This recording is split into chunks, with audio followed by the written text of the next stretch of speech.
Mahmood, who's serving as a chair for the session today. And Professor Siddiqui Mahmood has been a professor in Mano since 2008 and has also served as the HOD, the head of the Department of Education and Training in Mano itself. Professor Siddiqui has an MA in English and Urdu, an MA and a PhD in education as well. He is also serving Dean Education, Department of Education Training, and I believe we'll be learning a lot from your valuable suggestions, sir. And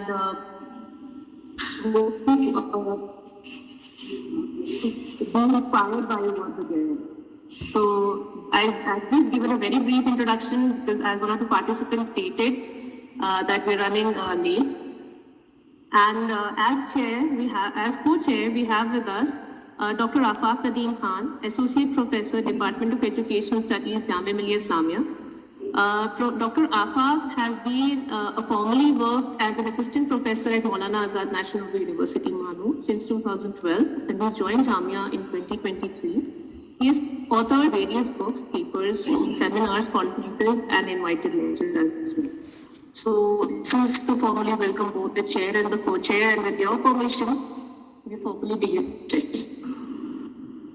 So, papers for the first paper that was given.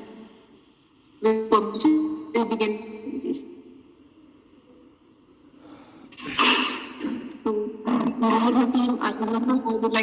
I would like to request you to please begin with your presentation. There's a lot of echo in the background. I think some of the mics are open. Could you please request for closing the mic? Good morning. I think there is network issue. Your voice is not audible. You are not audible. No, I had kept my mic off. Now it's on. It's not the from my side. Anyway, some mics are open from the other side, so it's giving an echo. Mics, I think some mics. Okay, fine. Actually, I just wanted to ask you to switch on yours. I think it's because of if someone opens presentation to work, you presentation, sir, I believe we'll also drop our mics. All right. Good morning, everybody here. This is a very pertinent topic that I'm going to broach over. It's about integrating AI, artificial intelligence, in our new education policy of 2020, which is to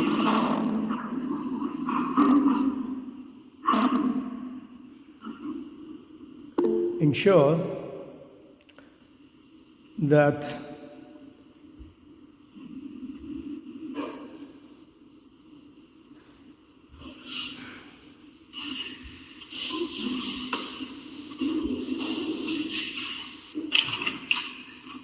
AI in education, I'm going to talk about harnessing the potential in alignment with Indian NEP 2020. How to harness the technology of artificial intelligence revolution and how to optimize learning outcomes, how to prepare our students and instructors to meet the challenges the futuristic educational landscape. So the role of AI in transforming education to align its potential challenges are immense and immensely valuable, significant. There are multiple roles the AI can play out, and utilizing AI for personalized learning space catering to individual student needs and learning styles. The best thing about AI integration is that it can tailor to the individual needs, and it can also be customized to suit the learning styles of individuals. So how do we leverage AI and enhance vocational, whether it's training for the job, inside, outside, on work, and how to obtain some of the technical skills that our policy has the provisions for. We want our learners, our educators, to be fully equipped with the technological skills and the vocational parameters that would prepare them for future jobs.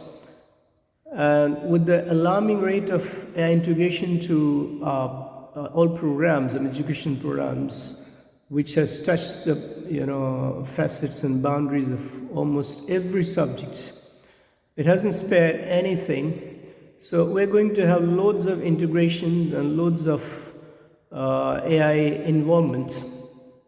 But the problem is how to implement AI successfully, ethically.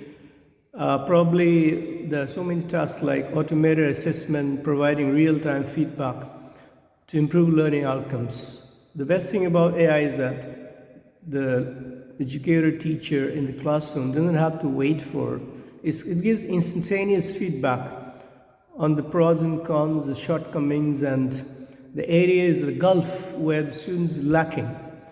So it's one arsenal to empower educators through some of the tools and resources that really enhances teaching effectiveness, and also it leaves our students more engaged in a very rewarding, enriched learning environment. Addressing the ethical implications, of course, there is a fear and apprehensions about how this AI is going to deploy it, and is it going to mar the prospects and is going to take away the human pivotal role that we play. But that fear can be mitigated and it can be safeguarded with some of the privacy protection, and we need to accord equitable access to this powerful technological tools through inclusiveness. So how do we ensure that we plan it and we implement it? There are two areas, First of all, we plan how to deploy these tools, and then we ensure that they are implemented successfully. Some of the key steps to include begin with teacher training. It could be in-house, on job, it could be outside, it could be asynchronic. Then we need to develop a curriculum that really matches. And of course, we need some infrastructural modification changes to bring about improvement that's required to deploy these AI tools. Because we would like to have 21st century learners with personalized learning, with automated administrative tasks. We know that it takes lots of time and efforts in administrative tasks. So in order to minimize and wastage of our energy and resources in those kind of bureaucratic automatic tasks, we can deploy these tools, and it's really fast, it's really productive. And it requires collaboration of all the stakeholders of like educators, the policymakers, like technology experts, because effective integration is not one-sided job, it's not a one-way process. We need to involve everyone, every stakeholder. And some of the roadblocks, like impediments or the fear about could be the lack of infrastructure. We know that in Indian context, we're still not really endowed with all the facilities and all the institutional setups, because we have resource crunches, lack of fundings, we have technical glitches, and we have problems with teachers also. The community, larger community, are not exposed to the kind of integrated technologically advanced tools and trainings, and they first need to be taught, to be trained. And these challenges are essential to be met for maximizing the benefits. To begin with, we have already Interrupting your presentation, the lead chair is able to hear you. Is it possible for you to speak? Or you could just adjust the microphone if you can. Come again. Am I not audible? Either the microphone you because the chair is unable to hear you clearly. And sir has, even though he has massive volume, so if possible, you speak a bit louder or adjust the microphone, sir. And for apologize for your presence. You mean I need to speak into the mic closer? Yes, yes, speak a bit, closer to the mic. That would be, I think that would make your volume a bit more louder. All right. I presume that I was loud enough. Anyway, how is it now? How is it now? So Diki sir, are you able to hear him? No, if I'm... A little bit better.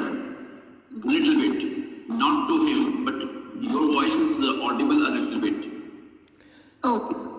I'm not able to listen to Muhammad Hasina. No, that means that there is a problem on your end, sir. Sir, there is a problem on your end. If I am audible to Aisha and others, then that's fine from this side. The issue is your voice is echoing a bit, Dr. Muhammad Hasina sir. Your voice is echoing a bit. I believe you're sitting in a hall or in a room where your voice is echoing. So if you could speak a bit closer to the microphone, that would make it much better. All right. Yeah, I'm in or a room. Maybe keep the microphone, Yeah, okay. Thank you so much. You're welcome. So, I was talking about fostering collaboration between AI developers, educators, promoting equitable access to AI tools. Equitable means it has to be available at disposal for every learner, and most of those who are left out, unreachable, inaccessible people in the far-flung rural areas. And strategic approach for harnessing the fullest potential needs to be developed. And I believe that there is ample provision in 2020 policy framework where the government has enough of resources, enough of the manpower, enough of the policy changes, and it's a robust kind of transformation. So are we ready for this transformational educational landscape in India? Because the potential of AI to enhance the quality to be fully realized needs a system. It's a successful system, meticulous planning, and there are other challenges that might pop up or emerge because of the overarching goals of NEP. Because this technology is going to affect every domain, and it's our policy 2020. It emphasizes lots of holistic development of the child, of the learner, and holistic means developing our own regional languages apart from the national language, Hindi, English, multilinguistic. Also with the enhancement, the skill enhancement, the skills can be of 21st century employability. It could be fitting into the frames of all the soft skills that we require to survive in the 21st century. And the policy focuses less burden of exams. As we know that, we're already saying goodbye or getting rid of those kind of regimented or rigorous scoring system where most of the students who couldn't fare well in the first attempt were left out. So now we are just getting away with that, and we're trying to integrate technology and trying to develop real skills that would transform Indian education system and also prepare them to meet the challenge of the future. So NEP 2020 especially is also aims at fostering critical thinking. That means problem solving And we need to prepare our learners to meet not only just the job requirements, also to be a critical thinker, a problem solver, with coming up with the brilliant ideas with the minimum resources, and trying to create a kind of ambience where original ideas or creativity or startups, entrepreneurships come up. And AI can really come handy by its automation of the tasks, by data-driven insights. What I mean data-driven means that all the students who are using synchronously, asynchronously the data will be fed into a system where the algorithm tells us their needs and how they can be active learners. There are AI-powered chatbots these days. They can answer the queries, freeing up time for personalized instruction. My teachers don't have to worry about factual information. They will be behind the scene. And they can analyze student data. They can also recommend learning resources. Also, catering to the diverse student needs, because India is a big nation, and we have millions and millions of students, learners coming from different backgrounds, from composite culture, from carrying loads of baggages from their past in the school system. So how to benefit, how to make them accessible, to ensure inclusivity, that's rural areas, people are not left out, and how to make it user-centric, that means for the learners, and even the disabled, those who are students, learners who have some sort of handicap of visually impaired or hearing impairment and all that, they can also have, with the click of a button, with their own homes, they can be the beneficiary of this training, and can be AI can effectively use and reach them in the actual time, without the lag of the time. The lack of quality education content, data is regional languages, also integrating educations, multilingualism, developing Indian languages with loads of archiving, digitization of all the resources that we have so far, with collaboration from research, educators and policymakers. They can actually curate, they can find out, they can collect, and then leave them in a digitized form. We used to have CDs and hard drives and all that. Now gone are the days, we can actually digitize them forever. And these education resources are so powerful that there is no loss of any resource anytime. We're always accessible. The only problem that props up is the data privacy and security. And we need to have a robust kind of cyber security system for data collection, storage, and complying with the data protection laws. So we need to foster trust among students, teachers, parents. They cannot be allowed to use AI tools randomly, whimsically, or on the go. We need to be always watching and always be as a guide with teachers and educators. And also those AI models which provide insight in decision-making process. We need to make them autonomous learner and lifelong learner, instead of depending on the classroom scenario. Probably in future there won't be any classroom, and so we teachers, we also need professional development. This is vital for integration, because many of us, we may have traditional background, we're not properly equipped teaching through tools, and we may not have those technical pedagogical strategies, we may not have done lots of practicing and lesson plans through those platforms. So fostering collaboration and knowledge exchange among educators first, like seminars and people gathering and having to share the researches and having to have the experiential learning.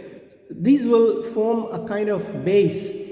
And since the AI offers a very flexible education system where we have like VR and AR immersive learning environment, where you can actually bring the whole world in front of you, in the sense that you can interact as if they're real, and it's not. So it's human interactions and automation. There has to be a fine balance in order to have a personalized learning in the AI integrated system. So the teacher should still guide and motivate students as I should not replace their formative roles.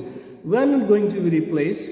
We are going to redesign, reinvent ourselves to cater to the learners' needs of the future. Gone are the days when we used to have the teacher-centric frontal lecture methods of teaching. Now it's greater involvement, greater autonomy, autonomous learning. These are the things which really foster critical thinking and creativity. And implementation is very important because we have a large bureaucracy set up in India, and our administrative system has to compromise some of the pitfalls or red tapeism, I'd call it red tapeism, for actual leveraging AI thoughtfully. And India can transform its education system and empower learners, of course, for the future.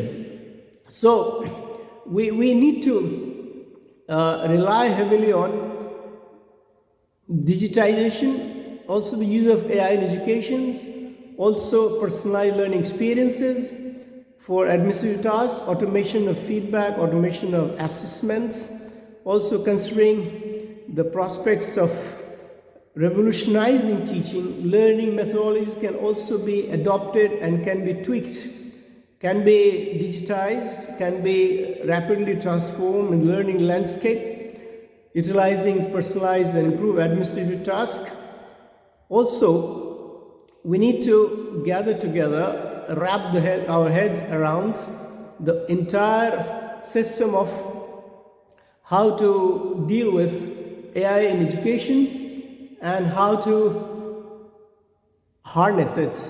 Harnessing, that means deployment, and deployment means ethical deployment. That means without the compromise of our private and our personal data. Data breach, because most of the conglomerates and companies, they're always on the lookout for data harnessing. And that's a big problem, because once the data is stored in their database, that means they have an access to the entire privacy, and privacy cannot be compromised. So, of course, AI is a double-edged sword. It can foster lots of good thinking ability and all that, but it can also mar the prospects, because without human intervention, it would be lethal to deploy it wantonly and without having to take care of these. The Indian government is already coming up with some of the administrative setups and also with some of the policy decisions, and that's delineated, well delineated in NEP, and it's in the process. I mean, it will take some time. It's an ongoing process, because NEP is not just for a couple of years. It gives a roadmap for all the years to come and the future educational landscape. So it's all about empowering educators. It's all about how to handle and how to accommodate and facilitate our learners for the future competencies.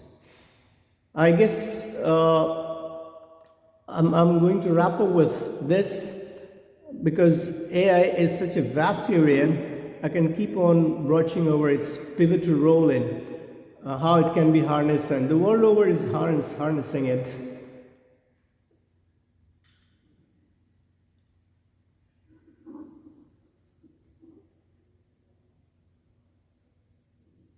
Probably I'm done with my timing. I hope I haven't overshot the time frame.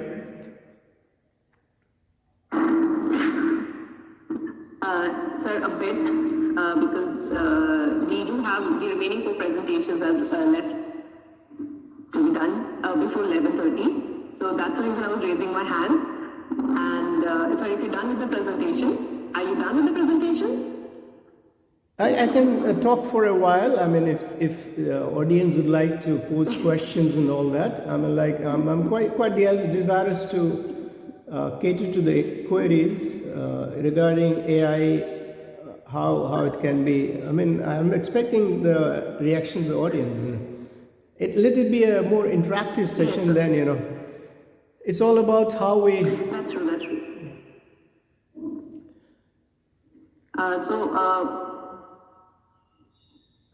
We can ask the chair and the co-chair as well to provide their comments, or we can do it at the end of the session as well. So whichever we are compatible with. Do you want me to continue with some more input about? I think it would be better if we have our comments at the end, please. Yes, sir. Thank you. So, sir, we will actually come back to you at the end of the session then, so that we can move on to the next presentation, because we have a time constraint and we have 4 more presentations left. So if you could just wait till the end of the session, and I believe the audience do have different questions as well as the chair and the co-chair. So thank you. All right, thank you very much. In the meantime, thank you so much, sir. And we can move on to the next presentation. Do we have Dr. Zainab Mushir? Yes, ma'am. I'm here. Okay. So I would like to ask you to please begin with your presentation.